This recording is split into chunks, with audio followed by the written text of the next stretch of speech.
నమస్తే welcome to Disha TV Telangana రాష్ట్రంలో త్వరలో ఆపరేషన్ ఆకర్షణను కాంగ్రెస్ పార్టీ ప్రారంభించబోతుందా అవుననే అంటున్నాయి తాజా రాజకీయ పరిణామాలు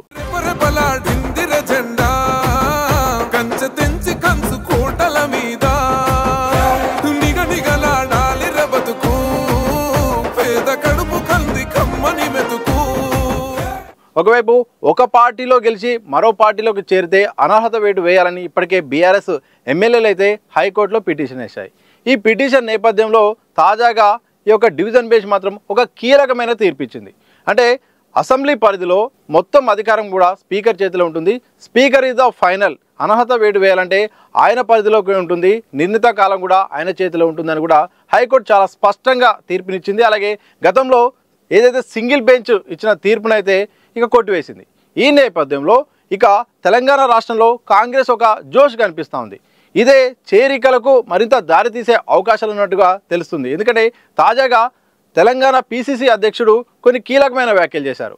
మాకు బీఆర్ఎస్ ఎమ్మెల్యేలు ఎమ్మెల్సీలు చాలామంది టచ్లోకి ఉన్నారు, త్వరలో వాళ్ళు కాంగ్రెస్ పార్టీలో చేరడానికి సిద్ధంగా ఉన్నారు, పరిస్థితులను బట్టి మీరే చూస్తారు, సందర్భాన్ని బట్టి మేము చేర్చుకుంటామని పీసీసీ అధ్యక్షుడు స్వయాన మాట్లాడడంతో ఇక ఆపరేషన్ ఆకర్ష్ అనేది మరోసారి షురూ చేస్తున్నట్టు కూడా స్పష్టమైన ప్రకటన ద్వారా తెలుస్తోంది।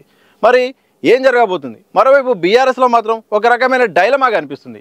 ఇప్పటివరకు కేటీఆర్ పదే ఇక రాష్ట్రంలో ఉప ఎన్నిక తప్పదు, ఎవరైతే పార్టీ మారుతున్నారో అక్కడ ఉప ఎన్నిక అనివార్యమని కూడా చాలా ఒక 100 సార్లు ప్రకటన చేశారు। ఈ నేపథ్యంలో కొంతమంది బీఆర్ఎస్ సంబంధించిన ఎమ్మెల్యేలు ఎమ్మెల్సీలు కూడా పార్టీ మారాలన్న ఆగే ప్రయత్నం జరిగింది।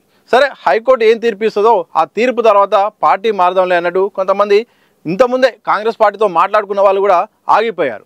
ఇక హైకోర్టు తాజా తీర్పు తర్వాత ఏం జరగబోతుంది, ఎవరెవరు పార్టీ మారబోతున్నారు, అలాంటి అంశం ఇప్పుడు చర్చకు వస్తుంది। దాదాపు ఇప్పటికే 10 మంది ఎమ్మెల్యేలు అయితే బీఆర్ఎస్ నుండి కాంగ్రెస్లో చేరారు, 8 మంది ఎమ్మెల్సీలు కూడా చేరారు। ఇక కాంగ్రెస్ పార్టీ ఇప్పటికే ఎల్పీ విలీనం కావాల్సింది, అంటే చాలామందిని చేరికలు ఇప్పటికే జరగాల్సింది, కొన్ని అనివార్య కారణాలు అంటే పార్టీ సంబంధించిన సమీకరణాలు మరిన్ని కారణాల వల్ల, అంటే స్థానికంగా ఉన్న అక్కడ అంటే కాన్స్టిట్యున్సీలో స్థానికంగా ఉండే పరిస్థితుల కారణంగా చేరికలకు బ్రేక్ పడింది। ఇక ఆచితూచి వ్యవహరిస్తాం, ఎక్కడైనా చేరికలు ఉంటే కాన్స్టిట్యున్సీలో అక్కడ ఆల్రెడీ ఉన్న కాంగ్రెస్ నేతలకు కొత్తగా వచ్చే అంటే ఇతర పార్టీ నుండి వచ్చే నేతలకు ఒక సయోధ్య సమన్వయం కుదిరిన తర్వాతనే చేరికలు ఉంటాయని మహేష్ కుమార్ గౌడ్ ఇప్పటికే స్పష్టం చేశారు। ఈ నేపథ్యంలో ఇక చేరికలు ఎలా ఉండబోతున్నాయన్న చర్చ అయితే కొనసాగుతుంది। ఇటు బీఆర్ఎస్లో మాత్రం ఒక అంతర్మదనం నడుస్తూ ఉంది।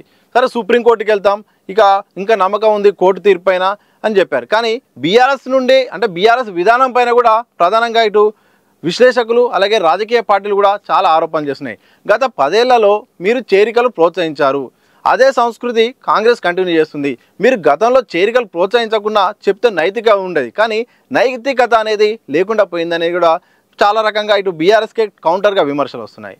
సరే, సుప్రీంకోర్టుకి వెళ్తాం, అలాగే మళ్ళీ ఎన్నికలు ఉంటే నమ్మకం ఉంది, కోర్టు వేస్తామే నమ్మకం ఉంది అంటే ఇటు బీఆర్ఎస్ అంటుంది, ఇక కాంగ్రెస్ మాత్రం ఇక జోష్ కనిపిస్తోంది। ప్రధానంగా ఇటు కాంగ్రెస్కు 2 టాస్క్లు ఉన్నాయి। స్థానిక ఎన్నికలు త్వరలో ఉన్నాయి కొత్త సంవత్సరంలో, ఆ తర్వాత 2026లో జిహెచ్ఎంసీ ఎన్నికలు ఉన్నాయి। సో రాష్ట్ర వ్యాప్తంగా అధికారంలో ఉన్నప్పటికీ జిహెచ్ఎంసీ పరిధిలో సరైన బలం లేకుండా పోయింది। సో ఇక్కడ స్థానికంగా బలం ఉండాలంటే ఇప్పటికిప్పుడు నాయకత్వాన్ని తయారు చేయడం చాలా కష్టతరమైంది। ఈ నేపథ్యంలో హైదరాబాద్ సంబంధించిన అంటే రంగారెడ్డి, హైదరాబాద్ అలాగే ఇటు ఈ 3 జిల్లాలకు సంబంధించిన ఒక వ్యక్తులు మాత్రం ఇక్కడ చేర్చుకుంటే బలంగా ఉంటుందని ఒక చర్చ నడుస్తుంది। సో హైదరాబాద్ రంగారెడ్డి పైనే ప్రధానంగా ఫోకస్ పెడుతుంది, దాంతోపాటు మేడ్చల్ జిల్లా పైన కూడా ఫోకస్ పెట్టి అక్కడున్న పెద్ద నేతల్ని అలాగే కింద నేతల్ని అంటే గ్రౌండ్ లెవెల్లో ఉన్న నేతల్ని అలాగే ఎమ్మెల్యేలను ఎమ్మెల్సీలు చేర్చుకోవడం ద్వారా పార్టీ మరింత బలోపేతమయ్యే అవకాశం ఉంటుంది, తద్వారా వచ్చే జిహెచ్ఎంసీ ఎన్నికలకు ఇక్కడ బలంగా ఉండొచ్చు అని చూస్తుంది। మరోవైపు స్థానిక సంస్థల ఎన్నికల నేపథ్యంలో కొన్ని జిల్లాల్లో చాలామంది ఎమ్మెల్యేలు కూడా పార్టీలోకి చేరడానికి సిద్ధంగా ఉన్నారు। అధికార పార్టీ అభివృద్ధి పనుల కోసమైనా స్థానిక సమీకరణ నేపథ్యంలో కొంతమంది నేతలు చేరడానికి సిద్ధంగా ఉన్నారు। ఈ నేపథ్యంలో మరి ఎవరెవరు చేరబోతున్నారు? స్థానిక ఎన్నికలు జిహెచ్ఎంసీ ఎన్నికల పరిధిలో కొంతమంది నేతలు మాత్రం తీసుకునే అవకాశం కనిపిస్తుంది। మరి తీసుకున్న క్రమంలో కాంగ్రెస్ ఎలా డీల్ చేస్తుంది?